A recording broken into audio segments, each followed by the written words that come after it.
Osio Taishu, Shadana Lai. I'm Jay Winter Nightwolf, the originator and host of the American Indians Truths.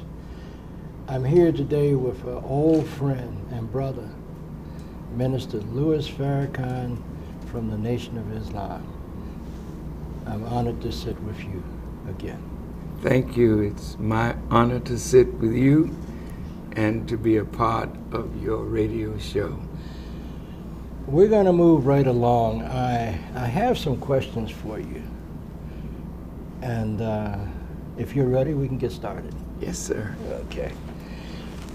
You know, you're working around the clock on this important event slated for October the 10th, 2015, that will take place on the National Mall.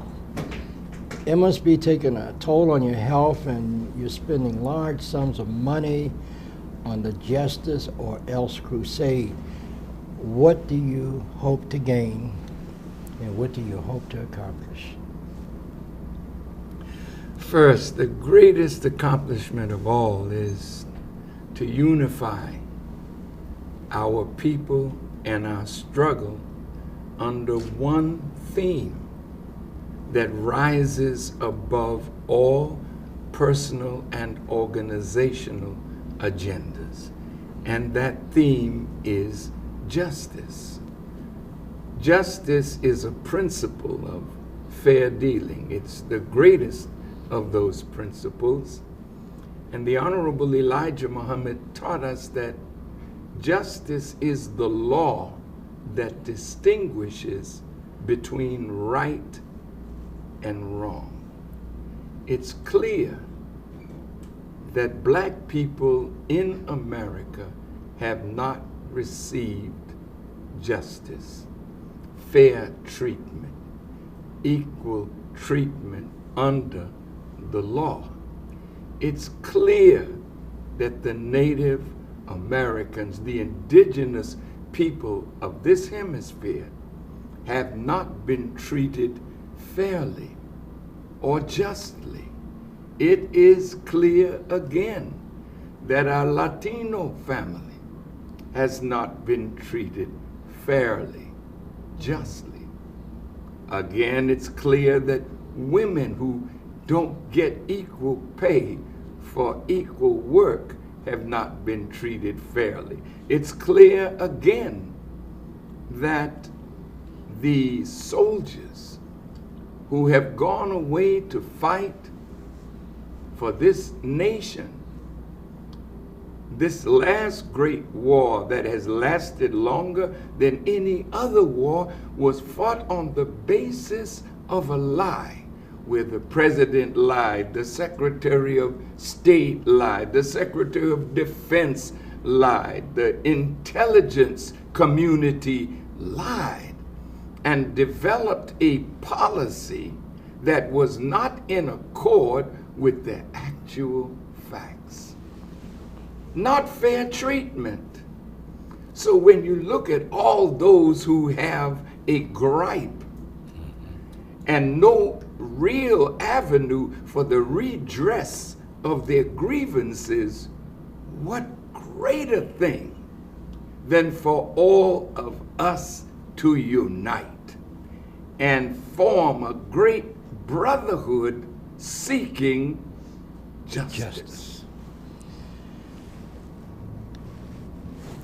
Now, I know that you have made considerable donations to the Haitian relief effort following that devastating earthquake, including a water purification system. Do you have any comment about the ethnic cleansing of Haitians from the neighboring Dominican Republic?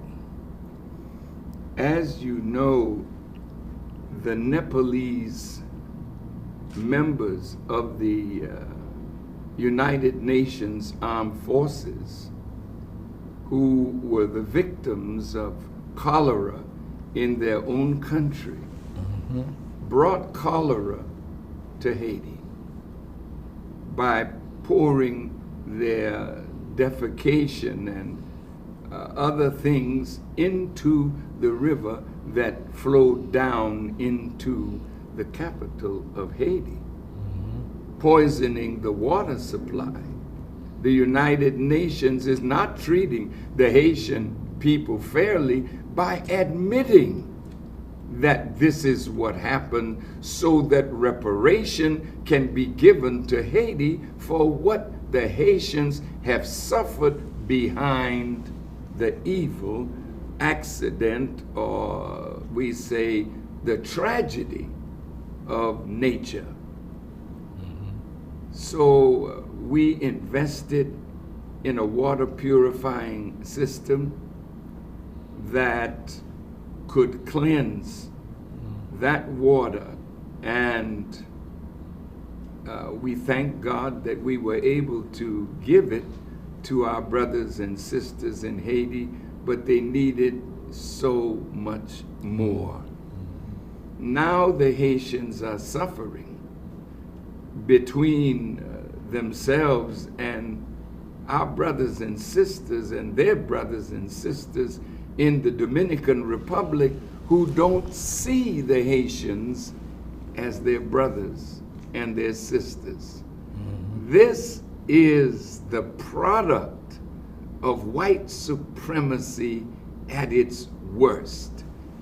Because here you have two Europeans, the French and the Spanish, that brought Africans into the Western Hemisphere.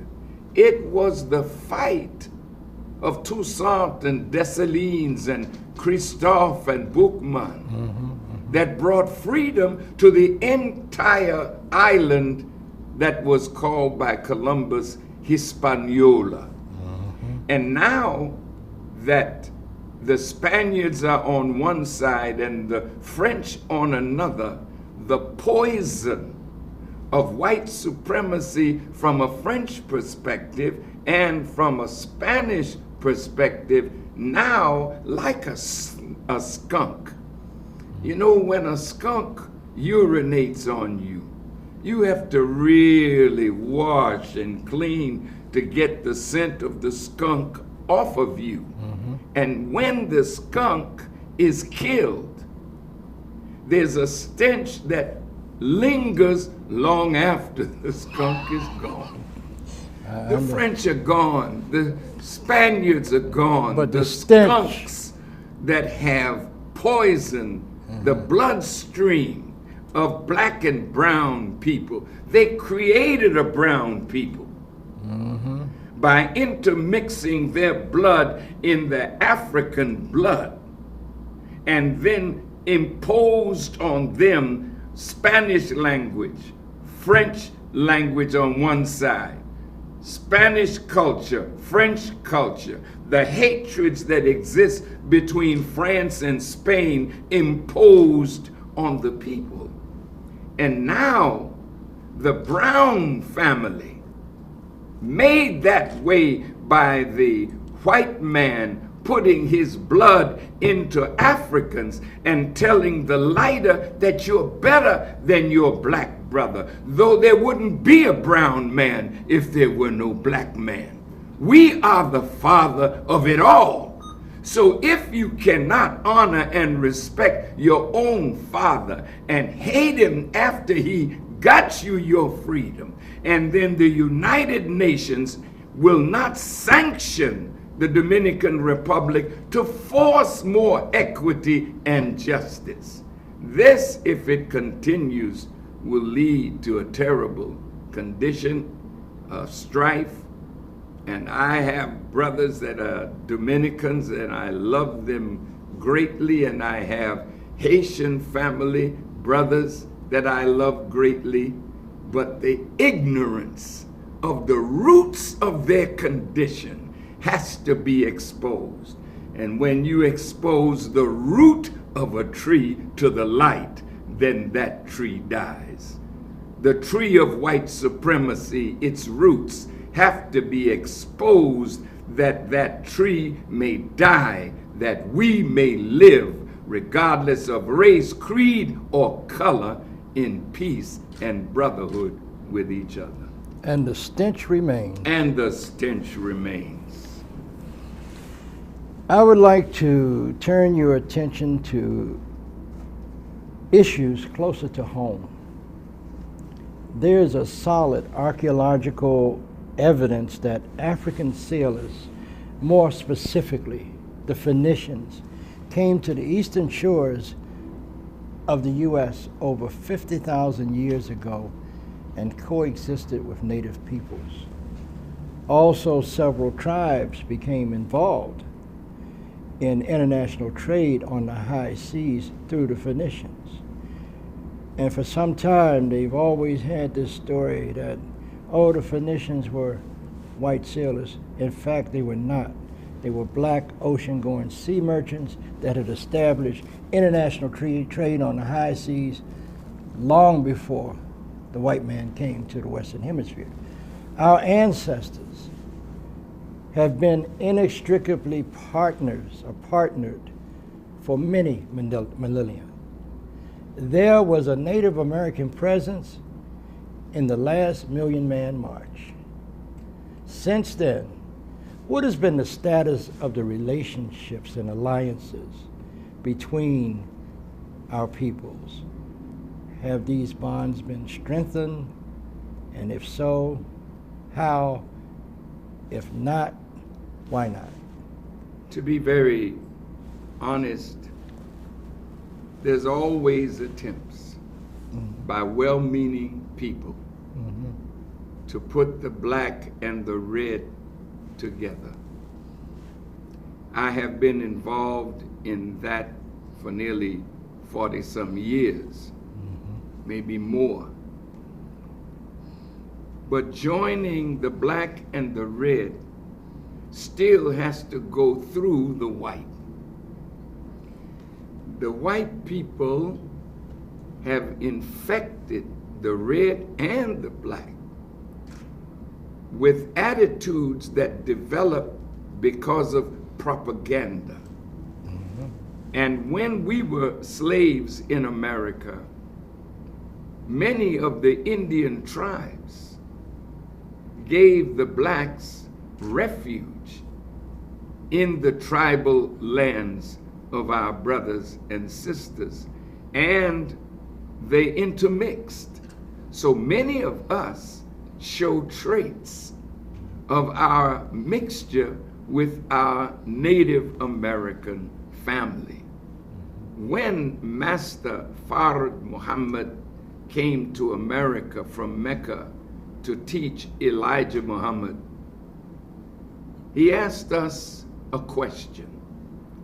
And that question became part of a student enrollment. You couldn't even become a follower unless you recited the student enrollment. And these were called the rules of Islam, meaning that these were guiding principles of action.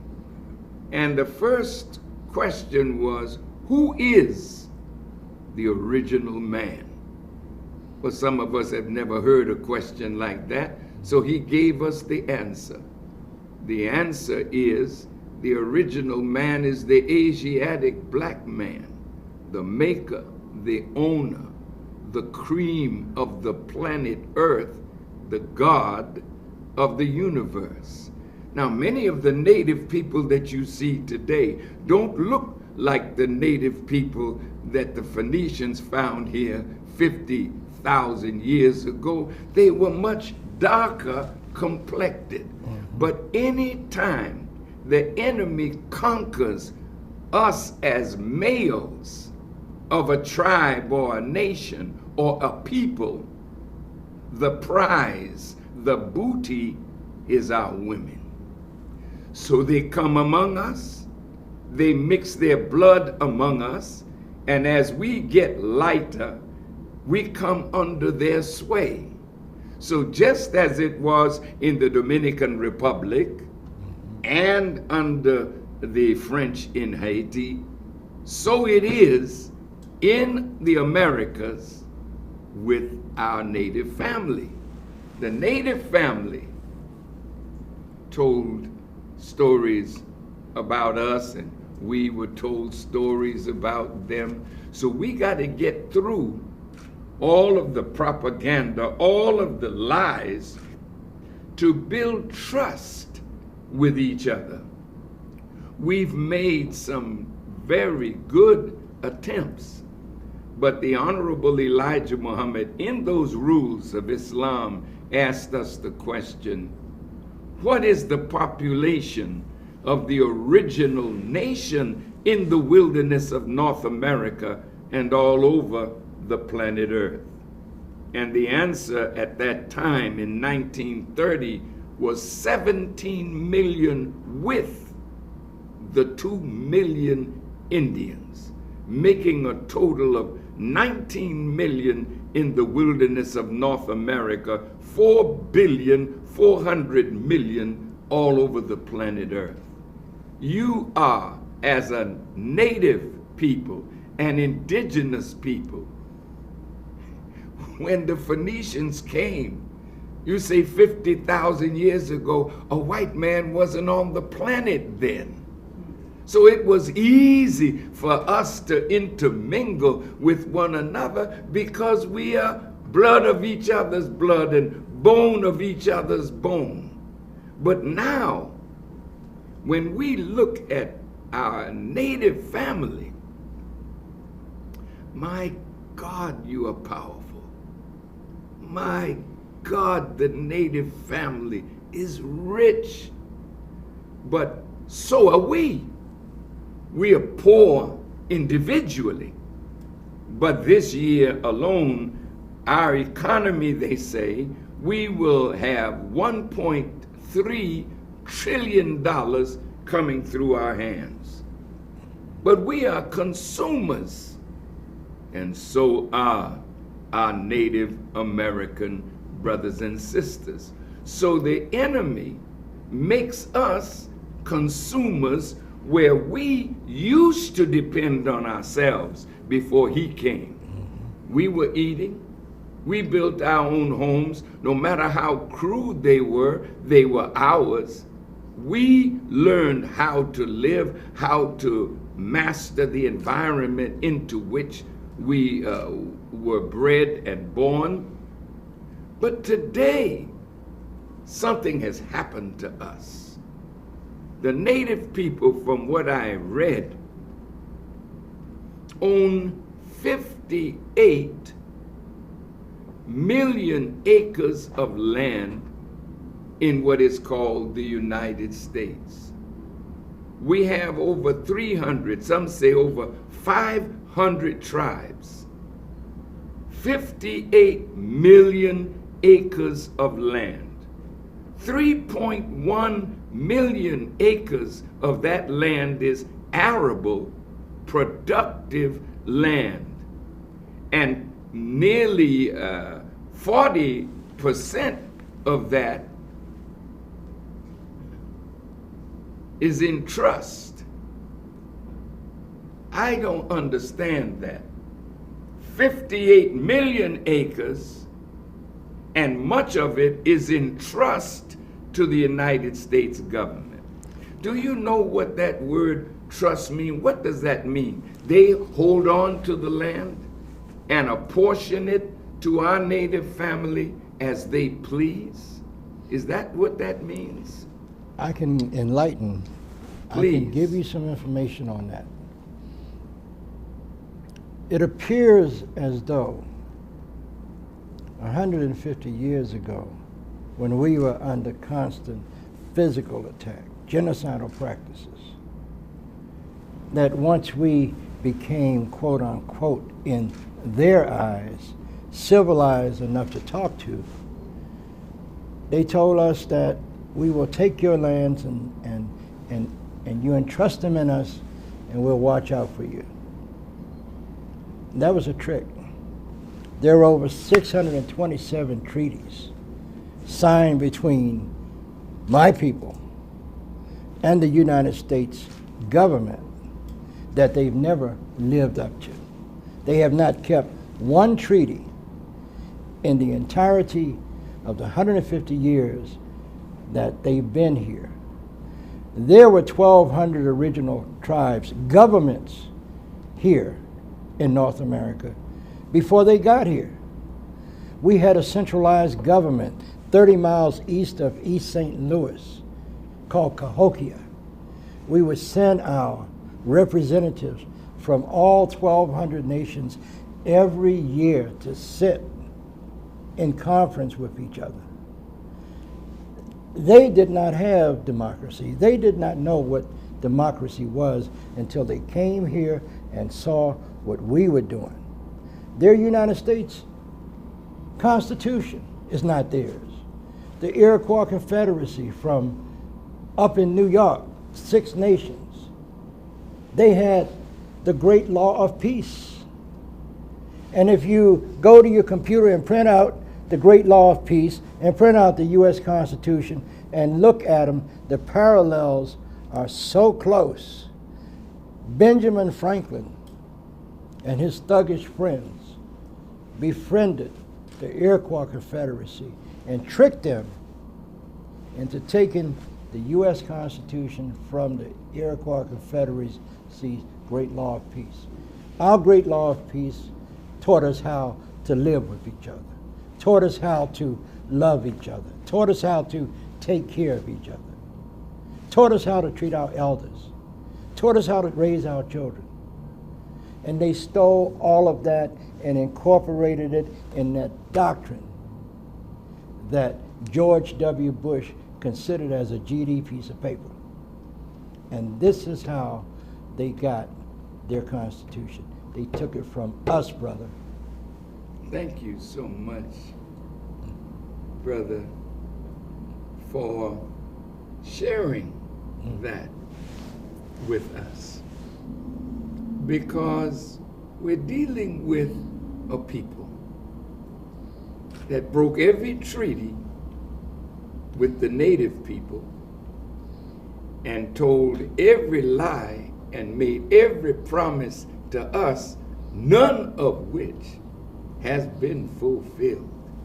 And if you go down to Haiti or the Dominican Republic or into Central and South America, he's done the same thing. So today, why should we trust a liar? Why should we trust a deceiver and allow that deceiver to come between us? So in those days, we could communicate with each other and we knew how to treat each other as we should be treated. We don't call that religion. We call that the nature of God that is in each one of us. We don't need a book. If we live what is in ourselves, we will live according to the law of justice. So here we are, my dear brother. Under Indian lands, according to what I read, the wealth is $1.5 trillion in material wealth that is under the ground. I visited Navajo land, the Navajo Nation,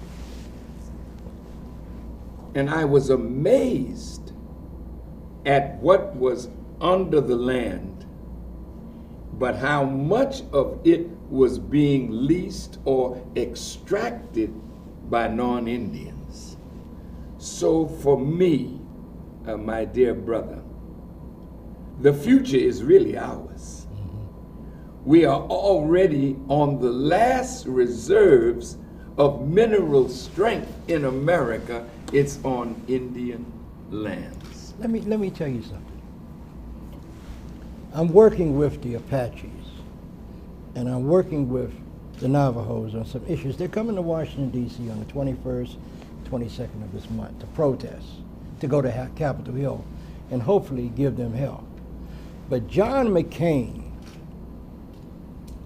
Senator John McCain from Arizona, a few months ago, tried to give away the mineral rights to a British and Australian-owned Copper Mining Company. The Tonto National Forest is in Arizona. Right. And right in that conclave of land is where Apaches were slaughtered back in the 1800s. This is where the Apaches go once a month to do their spiritual and ceremonial praises and getting together as a people to bring them closer together spiritually. John McCain attempted to sell that land to Resolution Copper Mining Company. However, one of our Spanish-speaking Indian brothers, who just happens to be a representative from the state of Arizona, Raul Grijalva, got his hands in the middle of it and introduced a bill and took the legs out of right from under John McCain. This is what we deal with. We have so much to give, but so much that is in control of those that continue to oppress us, to oppress our black brothers and sisters, to oppress our yellow brothers and sisters, to oppress the poor whites. This is what we deal with. And if we do not stay on top of what they do and their tactics, they will continue to take. All throughout Indian country, Mr. Minister, in South Dakota, there are so many open pit uranium mines that they just left. The aquifers are poisoned. The people on Pine Ridge can't drink the water. They have to go out and buy water. The Navajos in Arizona, the little Colorado River runs through the reservation, but they can't get that water because some corporation says it's ours. It is not theirs.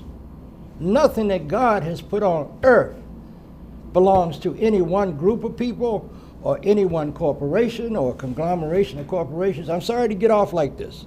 Oh, I love it. But, you know, but the truth has to be told.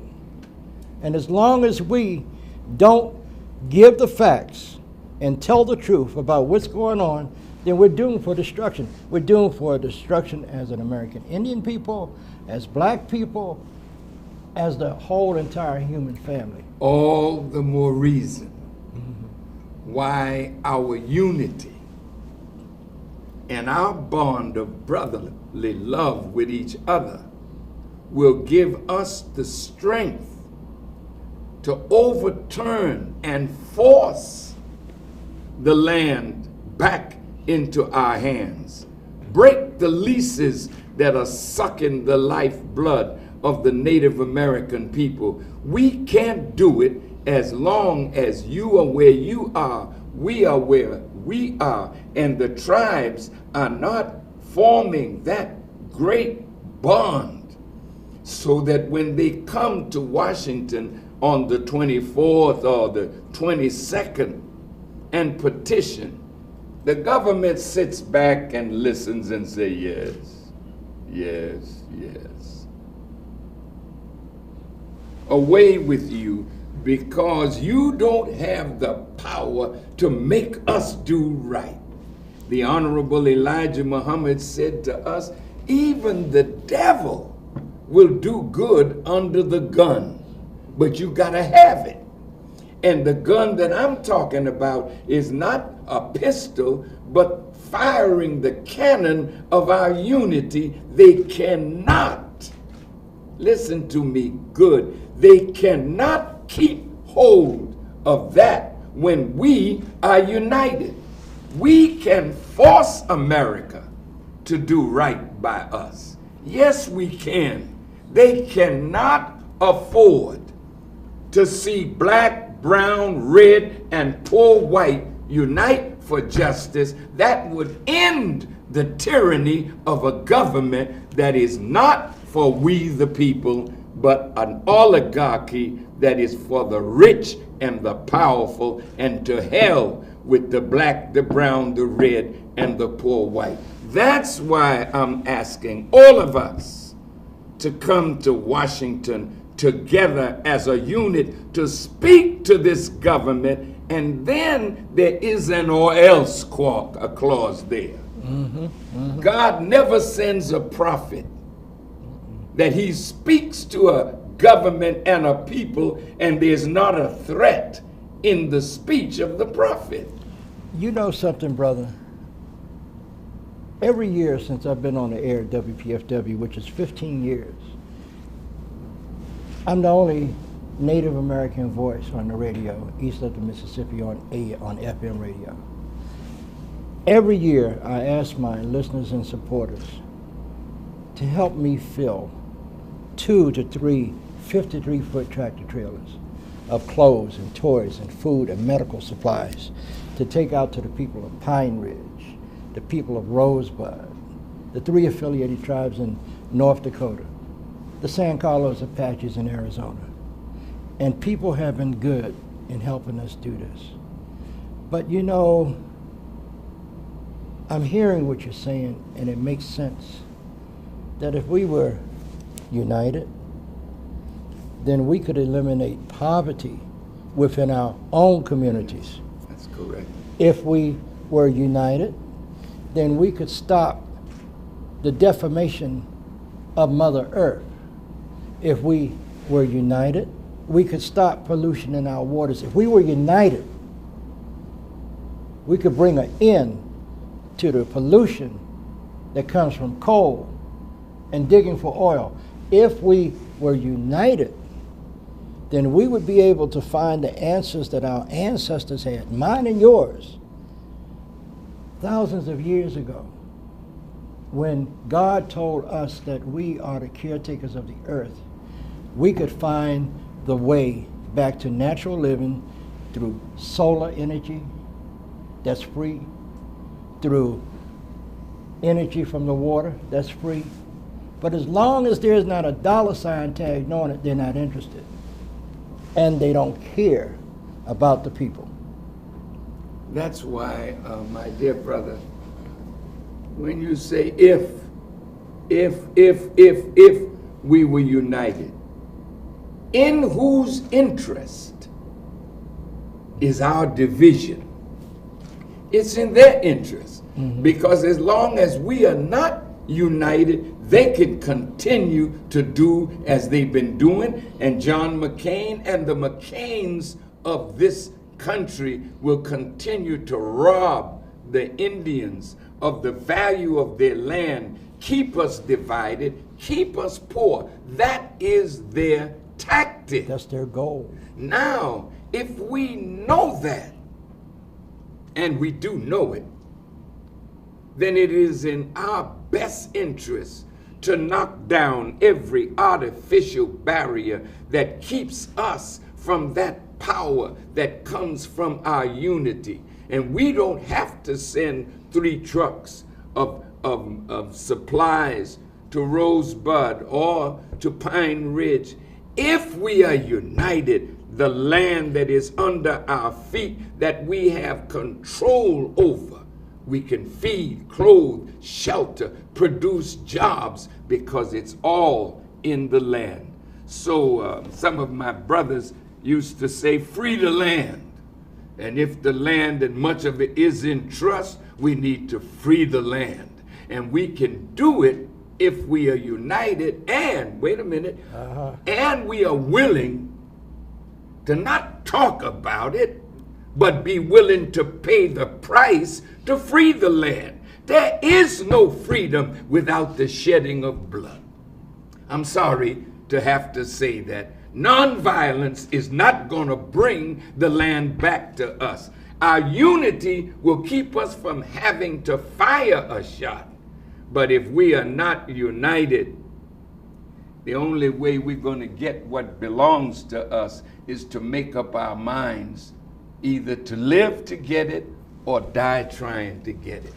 And when you are willing and not afraid anymore to pay the price for freedom, don't let this white man tell you that violence is wrong. Every damn thing that he got it by being violent.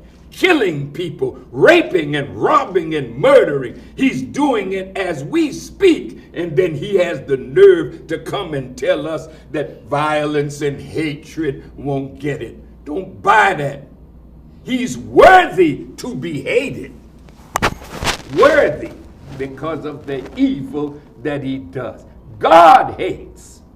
I don't know why man think you're better than God when God in the Bible said he loved Jacob, but he hated Esau. In the Bible, he said no man can serve two masters. He'll love one and hate the other. They have made us little sheep that they can walk over and run over. But when we decide it's over, and we should make that decision, it's over. We're not taking it anymore, and we cannot pass on to another generation the legacy of our cowardice when we know the problem and won't move to erase the problem. That's our fault. We gotta change. See, one of the things that our ancient people knew, yours and mine, when it got to the point where they would be extinguished, they had to fight. Even if they lost, they had to fight. So the great warrior spirit came up out of us. Same with the blacks, same in Haiti, same in Central and South America, the Maroons. All of those came to a position where they had to fight. In that church, where 9 of our brothers and sisters were shot down by a skunk, how in the hell are we justified in offering him love and he offers us death? Somebody asked me the other day. Excuse me for my passion. That's brother. okay. They asked me, can you forgive him? And I looked at him, I said, no, I cannot forgive him because he knew what he was doing. He was cold and calculated, and he was just fostering the same hate. Who asked you that question, brother? Did he look like us? Yeah. Yeah, he's one of them. Yeah, I know. How in the hell? I mean, it's an insult to me It is an insult. that you're going to ask me, can you forgive? How long have white people been doing this kind of evil to the darker people in the earth? So how long Since do we have they've to been continue? here. And when we make up our mind, we're not taking it no more. Because it's better to be dead than to live under tyranny all the days of your life. This is why America separated from England. The tyranny of King George was too much for them to bear. So what did they do? They decided death is better. So it was Patrick Henry that said, give me liberty or give me death. And until we come up with that kind of mind, I'd rather be dead than to live continuously under this kind of tyranny. And when you think like that, you'll do what is necessary to move the tyrant off of you. With the help of God, we will win if we fight. You Excuse have, me. no, you don't need to be excused. Damn, you know, when I think about us and what we've been through, and you and I are getting up in age. So tomorrow, God willing, I'm going to talk to the youth of 90 tribes. 90 tribes, youth from 14 to 22. What is their future? What kind of future will we give to them if all we can give to them is what we once had, what we once did, how we once lived, and today we're living under tyranny and oppression? No, we have to give our children a future, and the future is in the land, but the land is in trust. The hell it is. We can break that trust, but it's going to take unity to do it. And Believe me. Speaking on that point of unity, a year and a half, a little over almost a year and a half ago, because of all the thousands of people that I've met over my years, conversations with people that look like African American people.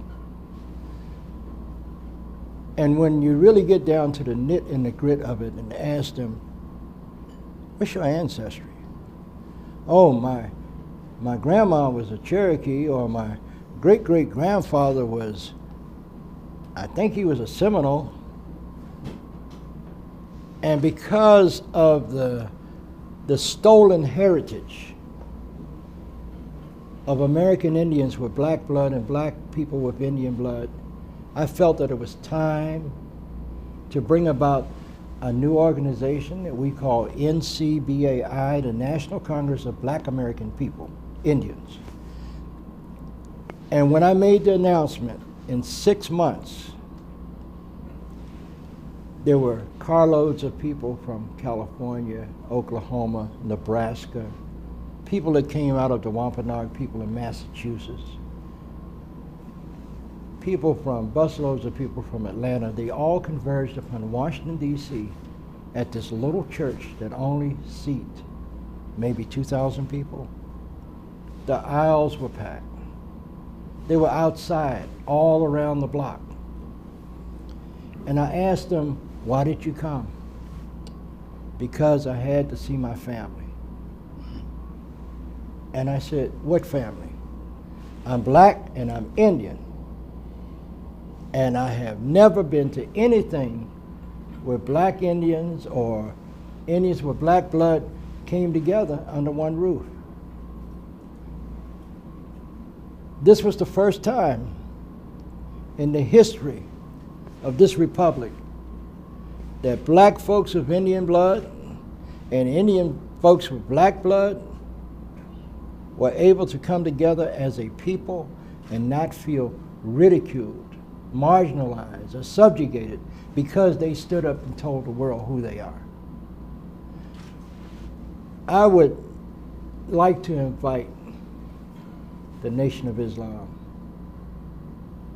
and especially you, my brother, to be a part of who we are, because we are already connected by blood. So the celebration goes on. I would like, building on that beautiful picture of black men and women who have Indian roots and red men and women, or Indian men and women that have some black roots. 10/10/15. That's a date that will go down in history. I would like to see all the tribes, those that know that their roots are intertwined, and those that don't. You have a legitimate grievance to put before the United States government. We have a legitimate grievance to put before the United States government. All other matters of justice are small in comparison to the red and the black.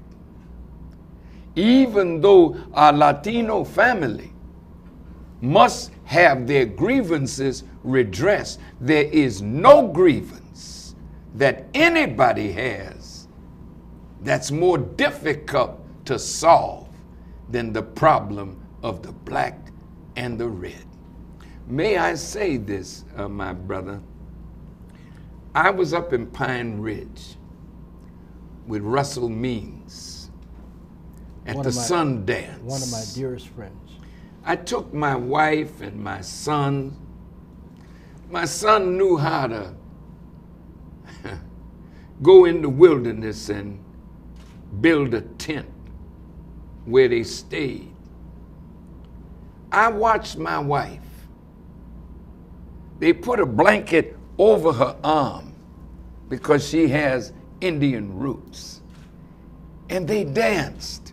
My wife had never danced. But there she was with the women in the circle. in the circle of the Sioux Oglala Nation. And I watched my wife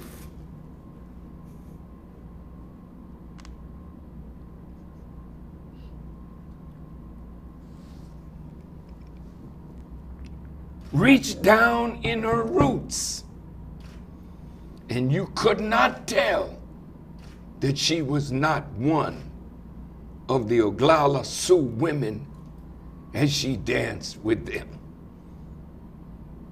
The enemy has kept us apart, and we must break down these barriers, because the same spirit that I saw when Juanetta Lone Wolf invited me to the Sundance in the Four Corners with the Navajo and the Hopi, and the government was coming to take their land, and the Muslims went with me, my wife, my children.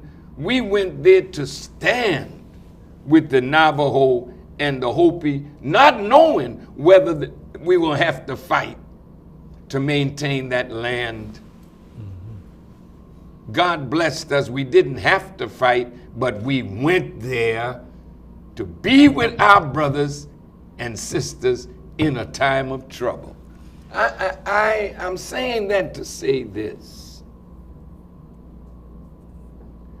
We cannot let 10, 10, 15 just be something with a few tribal members coming.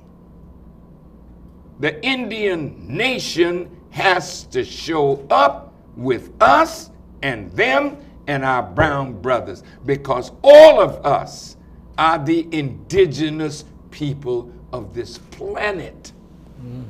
The Honorable Elijah Muhammad taught us, Brother Night Wolf, I like that name, because the wolf does some work in the night.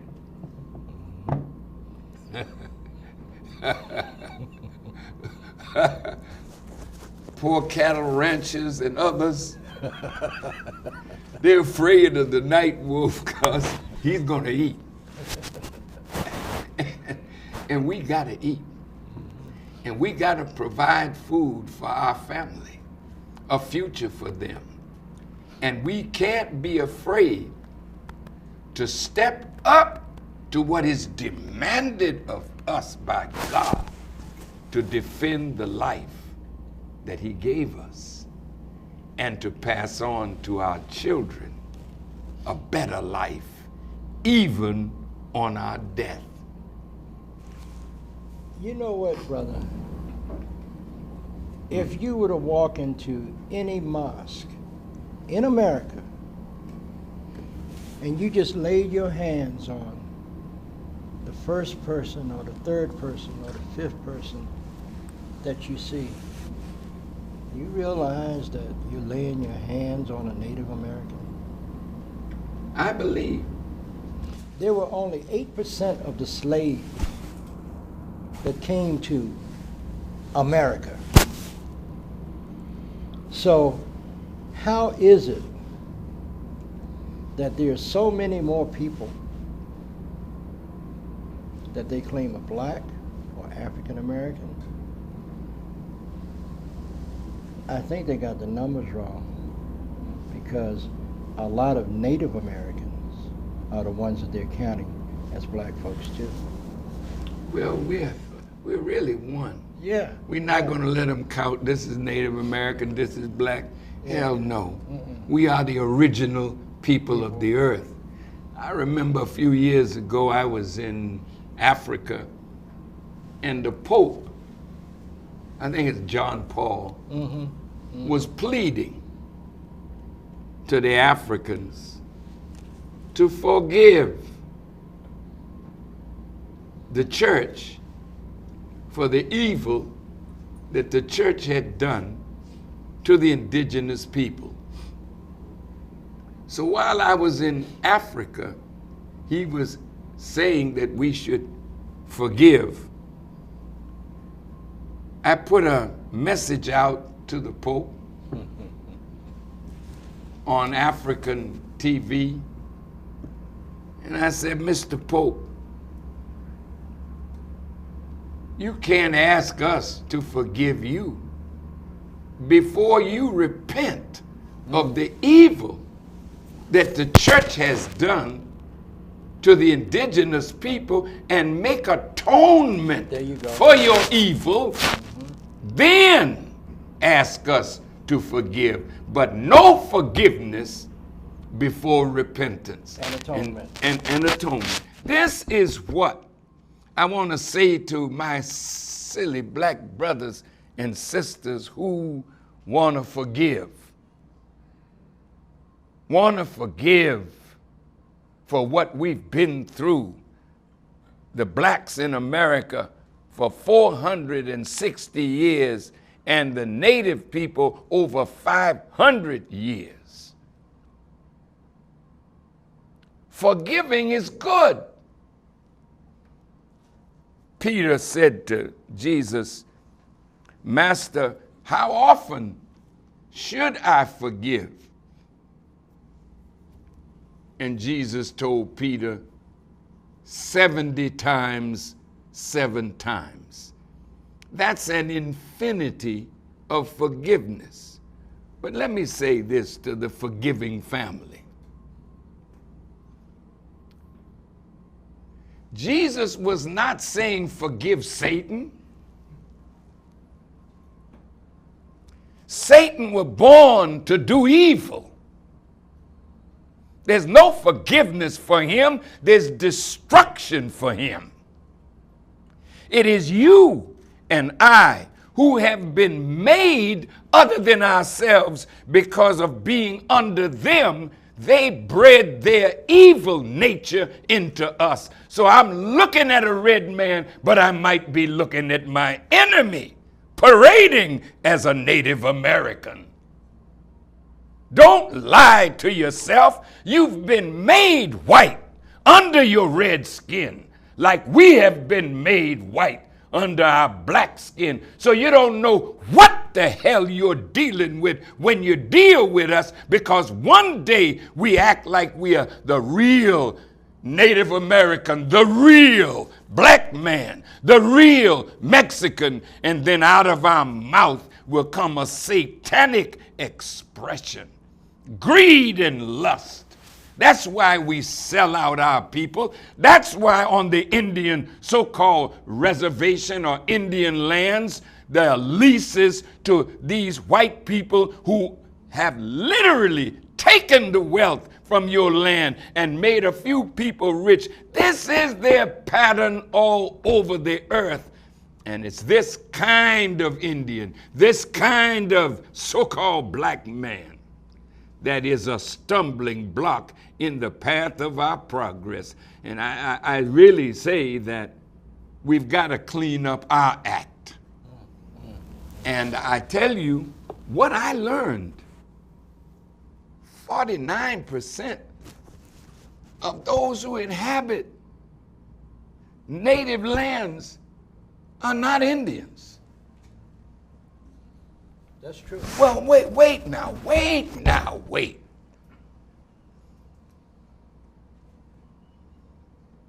How did they get everything from you and you have nothing? They come in posing as a friend. That's how they got Texas. They came in little by little.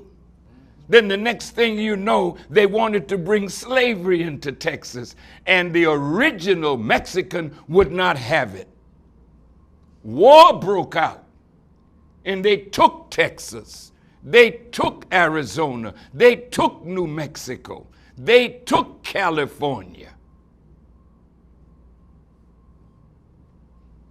You can't forgive Satan. And if you're dumb enough to forgive a devil that has been doing this ever since he's been on our planet, you deserve the death that you get from the hand of a snake who's walking in your midst, making you think that he wants to worship with you.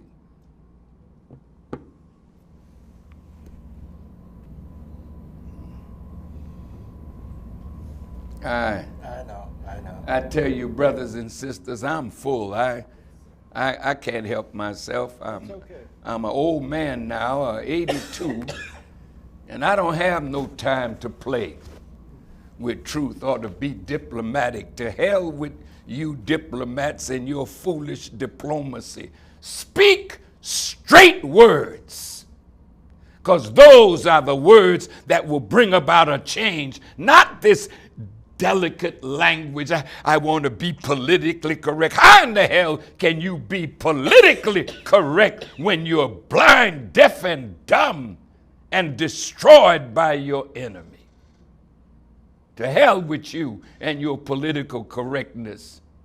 Be a man, be a woman, and speak the truth, and then die on that truth if it comes to that. Stand up, and we won't have to have these kind of radio broadcasts in the future. We'll be sitting down talking about what we have done, what we have built, what we have given to our children rather than what they are doing to us. They'll continue to do it until we say, never again, and mean it. And how much we love each other. That's what we will be talking about. Yes.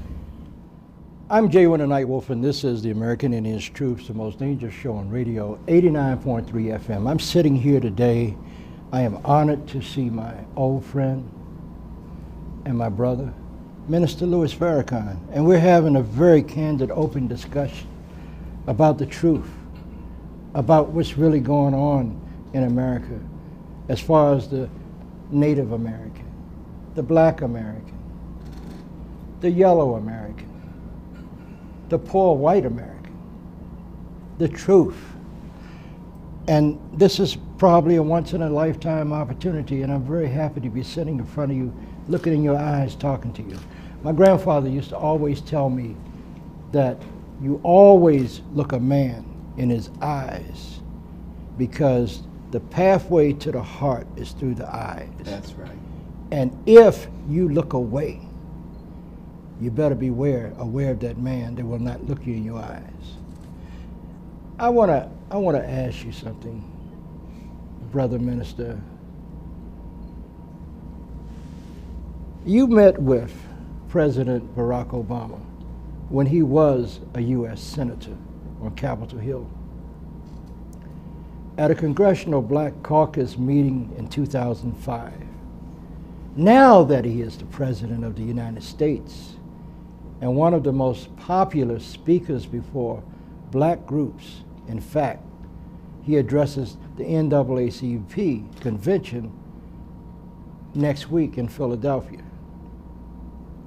Would you invite President Obama to address the Justice or Else rally in October? And will Native America have an opportunity to speak as well? Well, it's for the Native American. Okay. It's for the Mexican, the Latino. It's for us.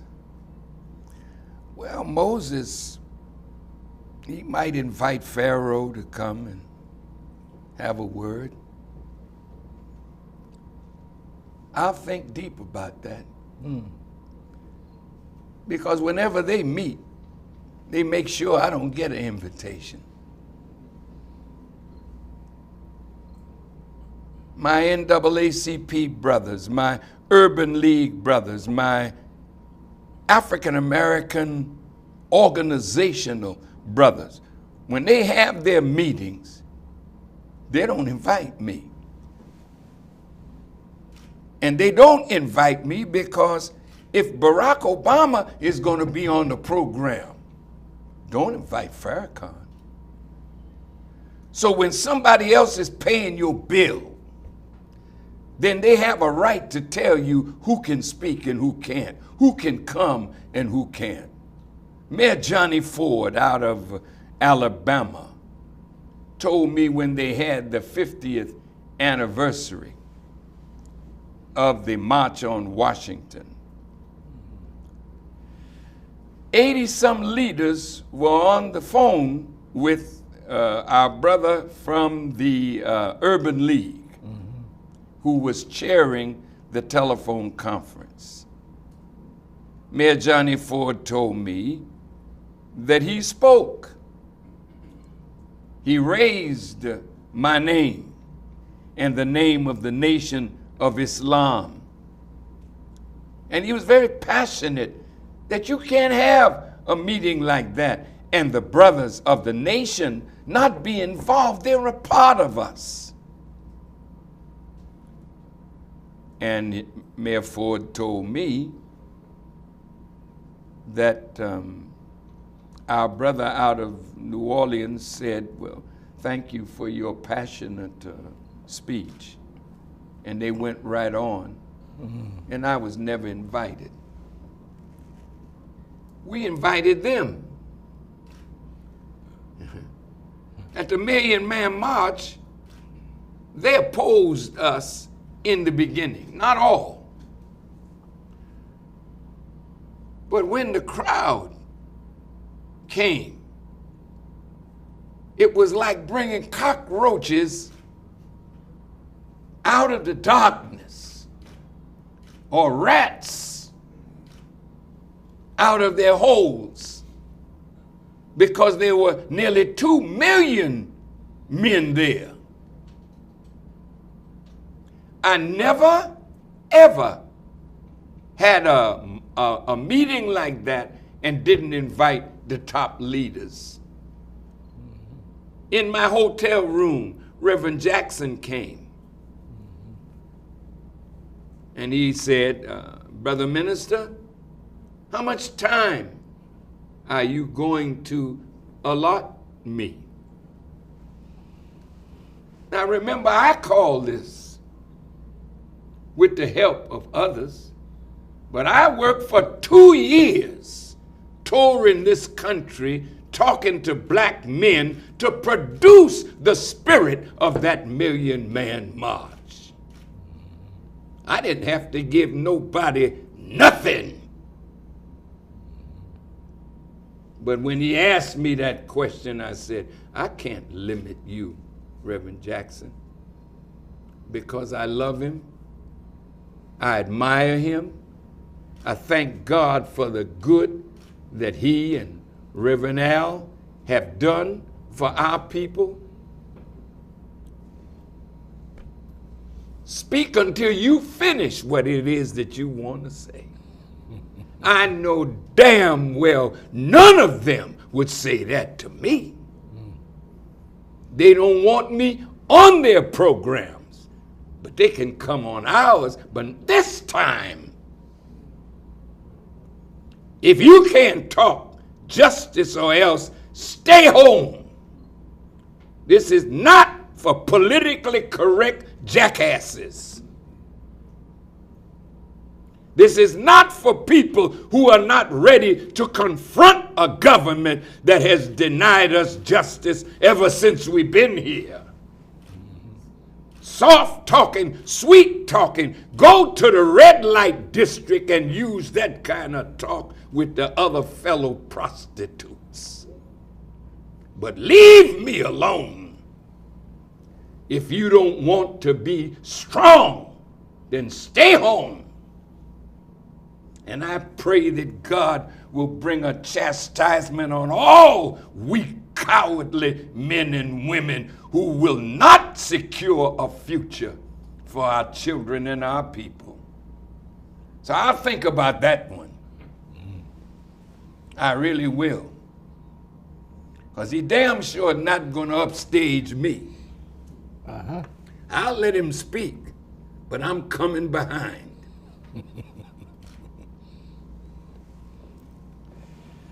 And you don't want to be in my presence BSing the people and I'm coming behind you. I hear you.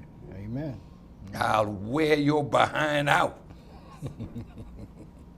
Let's go on to something else. Maybe this is too hot. I just got one more question for you. One thing I could say about my brother is that I do appreciate his honesty, because there are too many so-called leaders that will double talk you and sweet talk you, and you never get anywhere. They never do anything for you. You spoke of the phony people of color in this world. You have condemned Boko Haram, and other Muslims in the Middle East and Africa which slaughter innocent Christians and other Muslims. What possible influence can your unarmed movement in this country have against those forces when the entire U.S. armed forces have been unable to subdue them? Well, I have a power backing me that Boko Haram don't have. I have a power backing me that the government of the United States does not have. That's why I can speak truth to power and never shake. Because what is behind me, I will introduce you to that on 10/10/15. Yes, we don't need to be violent. We don't need any weapons. When the God that we serve gets finished with America, you all will know. All right. You all will know that a man of God has been in your midst. And every word that I say, you're going to meet it. And if you reject the truth and want to stay a fearful coward, then the Bible gives you the answer. A lake of fire for the fearful and the cowardly. So no, brother, we don't need to find no weapon. I'm going to introduce you to the power that's in the world today that backs me and us. And then let him display his power so you'll know I'm not just talking. Boko Haram, U.S. government troops. What is that to the forces of nature that God can unleash? He'll terrify you with gnats. They're watching a game in San Francisco with the Giants, and a mass of grasshoppers came in the stadium. Did they swing any more bats that day? Not that day. They ran for cover from grasshoppers. The God that we serve, that is on scene today, is the master of all of the forces of nature, and every one of those forces he's bringing to play now on America. Mark my words, after this program, watch for the weather again. Watch for more calamities and destruction. And if I am a false man, God will not answer me. Watch and be there on 10/10/15. And I'll introduce you to the power that backs me and us. I thank you, my beloved brother Nightwolf,